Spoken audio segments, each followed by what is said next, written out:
Hello, everyone, and welcome to the Very Reasonable Pilots podcast. I'm your host, Charles, along with me, as always, my co-host, editor, producer, co-pilot, guide, navigator, orator, and podcasting associate, Jacob Gloth. How you doing today, Jacob? I am swell, Charles. Excited for another episode of the podcast. We pitch new TV shows every single week.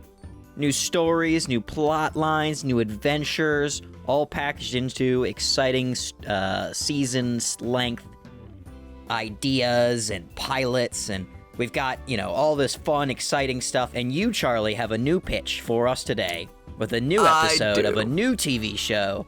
So new, so fresh, so hot. Yum, yum, yum, yum. It's so good. It's all right. The TV show title, The War on Sleep, which, if you guys can't remember, is a reference to a previous title that we did, which was my title that I gave to Jake, The War on Drink. Is it a reference?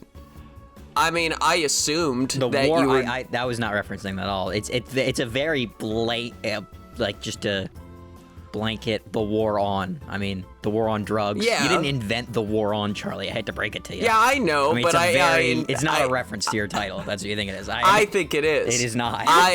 Well, then I'm drugs, glad. The war on... I mean, it's a very popular and normal phrase. You can't just claim a phrase like that and pretend like everything else is a reference to it.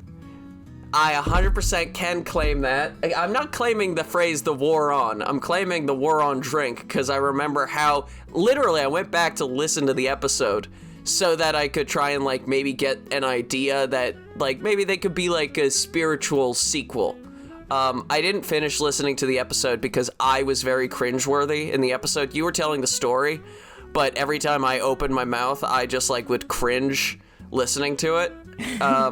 But... the opening, few minutes of the episode are you talking about how difficult this title was. So I think it's wormed its way into your brain and it's infected you in such a way that you subconsciously gave me The War on Sleep. I don't think so. I've actually had The War on Sleep in my title thing for an obscenely long time. So. Fair enough. All right. You know what? You win this round. But I have the War on Sleep. And like I said, I was going to try and make it a spiritual successor to The War on Drink, and then I didn't finish The War on Drink. Also, The War on Drink is like a space prohibition, sci-fi adventure story, and this is more a socially aware comedy.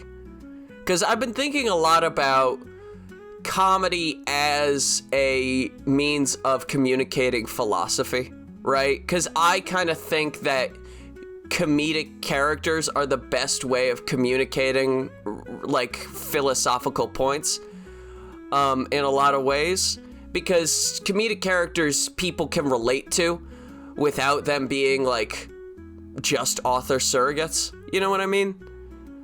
And the thing that's been coming to my mind when thinking about this is David Lister from Red Dwarf. I've been watching a lot of Red Dwarf lately. It's one of my favorite TV shows. And if you watch Red Dwarf, you would definitely see how much it has influenced our show. But David Lister is constantly dealing with these heady philosophical topics, is there a God? What is our purpose? Does life need a purpose to be worth anything? But he is very fundamentally a comedic character, and I think that there are a lot of really similar to Don Quixote, there are a lot of really fundamentally funny characters that work really well as mouthpieces for philosophy and social consciousness. And so that was kind of my thought process when coming up with this character, right? So he's kind of the dude. That's sort of where I'm going with it. He's sort of this iconic slacker character. And when I say iconic, I'm not just talking about he's such a great character, but I mean he's got a very specific look, and very specific vibe. But I'll get into the elevator pitch. The War on Sleep, a hyper-capitalist hellscape where efficiency and productivity are the only measure of a person's worth.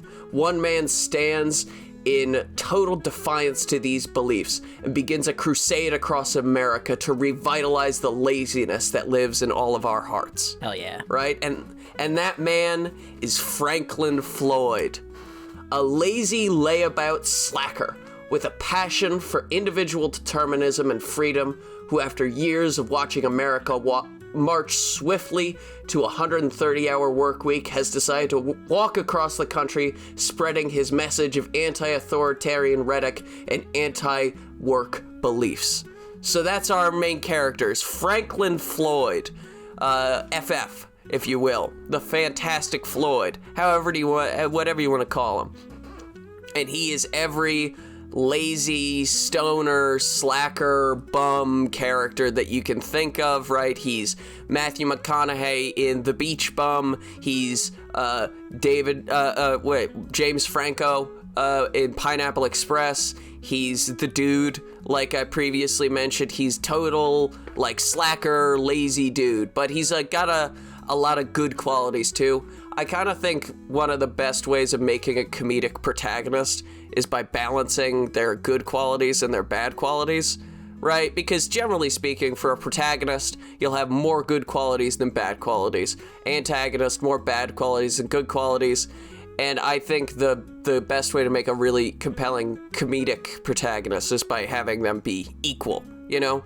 So Franklin is lazy. He's not all that bright. He gets distracted really easily, but he's also very compassionate and, like, he's very passionate about, like, enjoying life. He loves living in the moment, and he loves existence, which is, like, you know, almost antithetical to this sort of hyper-capitalist work all the time structure that this world has fallen into, right? And so you're gonna see some, maybe this may or may not be a comment on real-world things in our regular day-to-day life. But I'll start with the pilot episode. An intense, super macho ad of a ripped, bald man in sunglasses smoking a cigar plays. Are you tired, broke, exhausted with the endless banality of existence? Tough shit, pussy. Get over it. It's time to get out there and hustle. Take that extra job. Start that extra family. Do whatever you can to make yourself a high-value male. And if you need a pick-me-up, try my latest supplement, Narcodont, the latest in anti-sleep technology. One of these little pills will keep you up for 12 hours. Who needs sleep when you have cash? The ad ends with the bald man riding off into the sunset on a jet ski. We pan out, right? And we see it's on this crackling CRT television, and Frank rolls over on the couch in which he's sleeping, hit the floor with a heavy thud. He stands up and dusts himself off as the TV finishes playing the ad for Narcodont, listing all of the copious and really horrific side effects that are included with this drug. And Franklin's kind of this, you know, pudgy dude in, I would say, his late 30s. I had an idea for a casting for Franklin that I think is way out of the box, but I think would be really good. Totally against type for this actor. I think Robert Pattinson would play this character beautifully. You think that's against type for Robert Pattinson? Huh? You think that's against type? I think, well, being like a pudgy... He's got some weird movies out there, man. He's got weird movies, but he's not generally, like...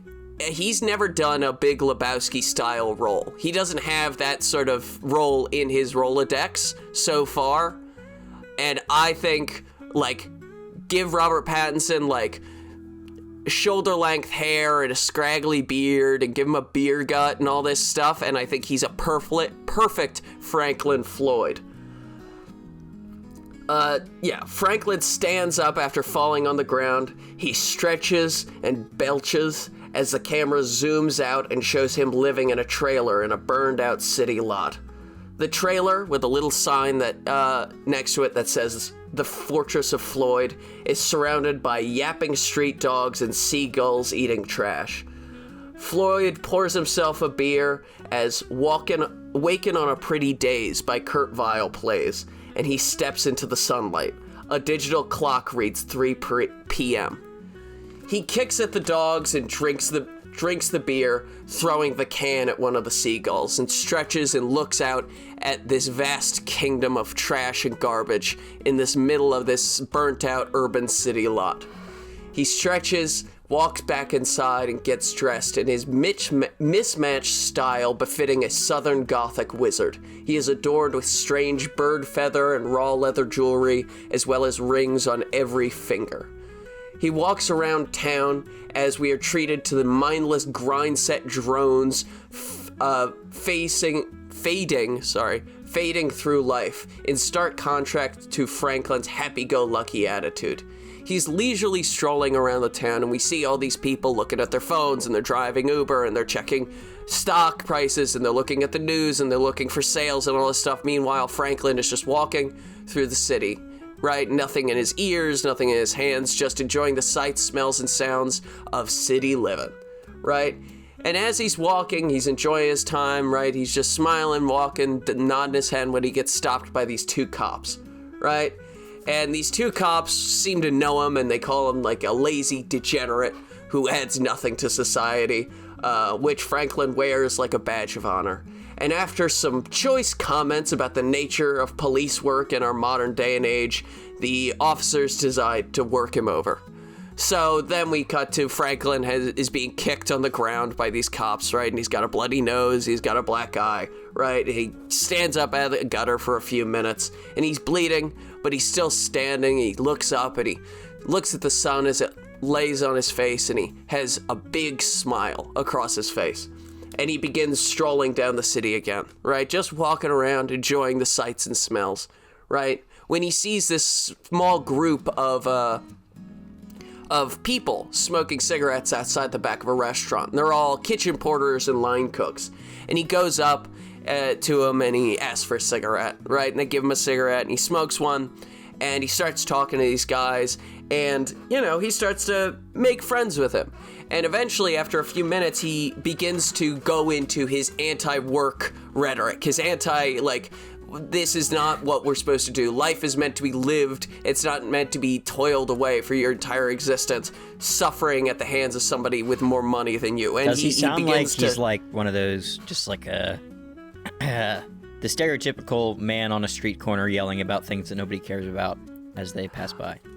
Is that like the sort of like preachy yell he's got? Or? Yeah, I think that's how it starts, but he's very good at picking his audience.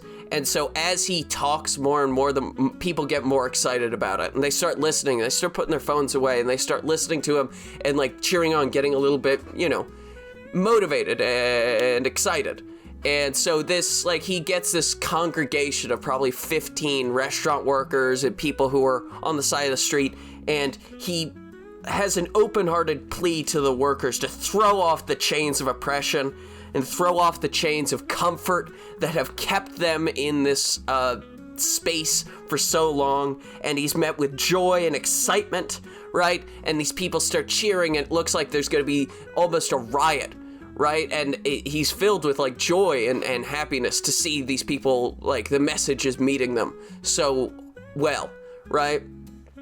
And as he thinks he's about to, like, start, like, moving and marching and talking to more and more people, the end of break bell rings, and all of these people who were just, like, cheering on about his anti-work rhetoric immediately turn around and run back to their shift, right? With no, like, acknowledgement of him whatsoever. And he's just left there kind of stunned and sad, you know, sort of standing limply with this, like, flaccid joy that he had that's just deflated. And then he sees suddenly that one of the kitchen porters was this very elderly man, and he couldn't get back to work fast enough, and the entire stampede of people going back to their shifts trampled him, right? And so they all stampeded him, and he's been trampled underfoot, and FF goes up to him and he holds his hand and he says, are you okay? And the old man starts like and so FF starts to do chest compressions to keep him alive as he, like, asks someone to call 911. And as 911 is on its way, right, and Franklin's doing chest compressions, the old man, like, coughs something. He's, come closer. And Franklin leans in and puts his ear to the old man's mouth, and the old man starts talking about all of his stock options and how excited he is about the stock market, how much money he's gonna make when all of his investments hit. And Franklin kind of rolls his eyes and keeps doing chest compressions, right? And eventually the ambulance arrives and they load him up into the ambulance, and Franklin goes with him, right? And he's holding his hand as this old man is like coughing and wheezing, right? And he's got an oxygen mask on, but he's coming to his end, and he looks at Franklin in the eyes and he holds his hand, and then he passes, right? And this is like the moment of the episode, is Franklin just looking at this old man who's died in front of him, right? And he's very sad, and it's very somber for a second, right? And as the ambulance pulls into the hospital bay, he can just overhear, right? Franklin's holding this old man's hand, right, who's just died, and we can overhear the two emergency medical professionals talking about the latest betting app that they've both downloaded, and how they've both bet that it's gonna rain tomorrow, and if they're right, they're both gonna make $150. And Franklin is just like, he gets out of the back of the ambulance, and he's like pretty unhappy, and he starts to walk home, right? And we've got like somber music playing, and then it starts to rain, and he eventually, after walking through the city, and you can see and hear and smell the like putrid nature of, if you've ever, as we've all been in a city that's been really hot and then it rains, right, where you just get this like smell of cooked garbage everywhere, and it's just disgusting. That's the kind of vibe I want to give for this moment. And he gets back home, right, and he lays down in his couch bed, right, and he goes to sleep, somber and sad. He wakes up and he looks at the news the next day, and he sees that the old man is having his funeral today, and so he decides to show up to the funeral, right? And he shows up before anyone else, and he's dressed the same. He doesn't have any other clothes, but the hearse arrives, and some of the employees at the graveyard take the coffin and they move it over to the place where it's going to be buried, and man gets out of the hearse, right? The man who was driving it, and he smokes a cigarette, and he goes up to Franklin. He says, "Did you know him?" And Franklin was like, "Oh, not really, but, I was with him when he passed, and it just seemed like the right thing to do to come here, right? Hopefully I can talk to his family and let him know, like, he didn't die, in pain. He was comfortable when he went and all this stuff." And the man driving the hearse says, "Well, thank you very much for telling me that." And Franklin looks at him. He's like, "Do you know him?" And he's like, "Oh, yeah, that was my dad." "Is your dad?" "Yeah. I work for the hearse company, so I just have to drop this off, but I got to get back to work. So thanks, man. I really appreciate you coming to his funeral. I don't know if anyone else is going to make it. So thanks." And he gets back in the car and drives off. And Franklin is just stunned and angry. And then he goes to the funeral, and the young man, the elderly man's son, was indeed right. Franklin is the only person at this funeral. And the priest is there, but he's kind of given this half-hearted, dispassionate sermon about him. Stuff doesn't make it. And so the Lord said that he shall be, and then the shall was the shall, and the water was water. And the wine will be water. And there will not be. And it's just like this low droning tone. None of the words make any sense. Yeah, exactly. And we can see underneath the podium, the priest is scrolling through like Amazon or some similar shopping app, and he's looking for deals, right? And all of this, really truly depresses Franklin. And he's like sitting here on this beautiful sunny day, right? And he's just so horribly depressed. And maybe we can have a background joke. The two EMTs from earlier who bet that it would rain that day, like looking up at the sun and then getting really scared, and then they get chased by a loan shark with a crowbar, or something funny like that, just a little background thing. And Franklin's very deeply depressed about the state of affairs and the state of America, right? And this whole like hustle, grind set culture, and how we think that work is the only thing that makes a person's life worth living and all this stuff. And he gets home and he's furious and he's talking to himself and he's just getting himself angrier and angrier and angrier until he shouts that he's going to walk across America. I'm going to do it. I'm going to walk to DC and I'm going to make my own political party. The party of the Lotus Eaters. That's what we shall be. We'll be the Lotus Eater Party. And that's the end of episode 1, is Franklin making this passionate, statement that he's going to walk from California all the way to DC, and he's going to make his own political party for all of those people who are discontent with this hyper-capitalist hellscape that we seem to have found ourselves in. And so then that's, I don't really have the rest of the show planned out. I have more, I have it written down here, targets. So Franklin will walk across America and he'll meet all sorts of people from varying levels of life and, different parts of the socioeconomic ladder. And he will criticize and compliment them, right? And Franklin will serve as a mouthpiece for us, the writers, to make our statements. But I also want Franklin to sort of be this character who's like, the entire world has gone crazy around me and I am the lone sane man.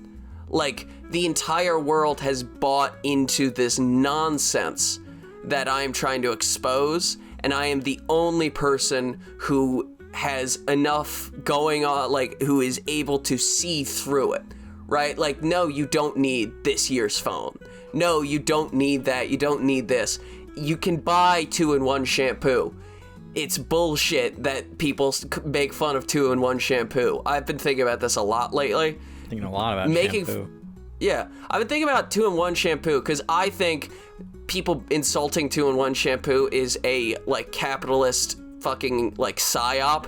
Because basically what's happening is they're insulting you for not buying more products.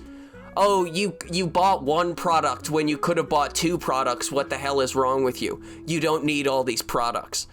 And that's kind of what Franklin is representing, that sort of discontent. But the targets I have are academia. I think Franklin would have a lot of problems with high-level academia, right? Similar in some ways to Nietzsche, right? Where he goes you've taken the most exciting, sexiest, grossest, most fucked up, dangerous thing that we can do, which is live, and you've turned it into this boring intellectual exercise. You've taken all of these curious, unique minds, and you've turned them into bureaucratic drones, And that would be Franklin's take on it. And the next one I would have him talking to is hippies. And you think Franklin would be all on board with the hippies, but he's like, no, you're lazy, you're selfish. I'm lazy, I am lazy, but I believe in helping people. You've cut yourself off from the world. You have taken your laziness and you've turned it into isolationism. You live in your commune because you're too scared to live in the real world, and so that would be Franklin's, criticism. And so I have a whole bunch of people that he would criticize, and that would be more the thrust of the show would be Franklin traveling across America and meeting all sorts of different characters from all stratas of life and taking them down a peg. And I would have the final episode, right, be Franklin meeting the bald, ripped man who smokes cigars and wears sunglasses from the opening. The guy who is advertising the Narcodont. And he sees that this guy is a total fraud, right? He's not ripped at all. It's all editing. And he's totally lazy. He does no work whatsoever. He just tells people to do work and tells people to grind set and all this shit, but he actually lives a life of leisure and joy, So that would kind of be the ending, is highlighting the hypocrisy of all of this. You need to work every minute of every day, to the that sort of mentality, and juxtaposing it with the people who are saying that, who are generally speaking, not always, but generally speaking, independently wealthy individuals who don't work all that often. But yeah, that's the show. The War on Sleep. That was my idea. I think the ad thing. I think we could really really sell that, like maybe a different ad each episode at some point. I was thinking I like that your opening with the ad. I love the line, "Start another family." Like that. That was hilarious. Yeah. So you could probably do like another, maybe not every episode, or you could do every episode just like an ad. It starts off with just to like help give some more flavor to the world and see all the little stuff. Trying to think of an example. Sleeping pills. You could do a gambling ad that's like, well, bet on when your grandmother's gonna die. Bet on when your kidney's gonna fail. $10 free cash back now. I like that a lot. It's good, and it'll have to be like the richest man in the world is trying to sell you on gambling, right? And it's like, trillionaire, some stupid name. I can't think of a good name off the top of my... Yeah. Here, and I'm here to tell you that I made all of my money by gambling. If you ever think that you need to stop, you just need to double down. Don't like sports? You can bet on anything. Bet on how long your family members are going to be alive. Bet on the weather. Bet on how long until this country collapses. Anything is a gambling. Anything is worth betting on if you think hard enough about it. Something like that. Yeah. I do think that's a good idea. Drugs. Cars. All kinds of silly things could be stupid ads. Yeah, I dig it. I like that, and I do think that would be a good way of separating this world from our world, because this is not a subtle satire. This is very much in your face, blatant. Hey, look, it's Andrew Tate. He's an asshole, and I don't like him. Lots of influencers too. Lots of influencers. Yeah. That would be good. We can get, what would be funny? Maybe we can get, we could convince influencers to play themselves, and just make it the most the most unflattering depiction ever. Maybe we'll do Jake 4 takes. Yes. Get Jake Paul, and we'll do one take where he's a real cool hero guy, and then the rest of the takes we do when we shoot it, he's a real asshole. And we're like, we're just doing those for fun. We won't use those, and we only use the asshole takes. And then Jake Paul sues us. There'll be no issue. Yeah. Yeah. It's happened before. That's happened. People have done that before. Shit like that, I mean. But, that's the show. And I think I'm going to bring back Franklin Floyd at some point. I think he may be my next reoccurring character. Oh, he's the new Jimmy King. He might be the new Jimmy King. Well, Jimmy King's story is far from over. If you remember, Jimmy King ended the Atomic Love Machine with a brand new partner in crime and best friend, and new space adventures. Henry Weird is the one that I'm like, I don't have any ideas for it just now, but I do have there might be something in the oven. I might have something locked and loaded. Just waiting for the right title, I see. Okay. Henry Weird, maybe the opposite of that. But I definitely have something locked and loaded Henry Weird style. Yeah. But that's the show, everyone. Thank you all for listening to the Very Reasonable Pilots podcast. I've been your host, Charles. Along with me has always been my co-host, editor, producer, co-pilot, gunner, navigator, orator, and podcasting associate, Jacob Gloth. If you like what you heard here and you want to hear more, please give us a like, a follow, subscribe, tell your friends, tell your family, tell your dog, tell your cat, and remember, we'll be here next week with a brand new television series for you to imagine and enjoy. That series will be titled... There are 5 titles, Jake, so pick one of the 5. One. One? Rectangular Love. Rectangular Love. Okay. It's going to be a kid's show about rectangles that fall in love with each other. That's cool. Maybe it could be a show about, like, you remember that game, that block matching game that you would play when you were a baby, where you have to take the blocks and you have to put them into the specific shape? Oh, that game, yeah. Could be about that. Maybe it could be about that. Cause you get about the rectangle and the rectangle-shaped hole, you know, falling in love with each other. That's fitting, literally. Yeah, or like robots or something. Could be about something. Could be about two mathematicians who are trying to discover a new shape, and in the process of trying to discover a new shape, they discover a love for each other. Yeah. It's a great idea, Charlie. That's what I'll do. All right, great. Thank you all, and have a good night. Bye.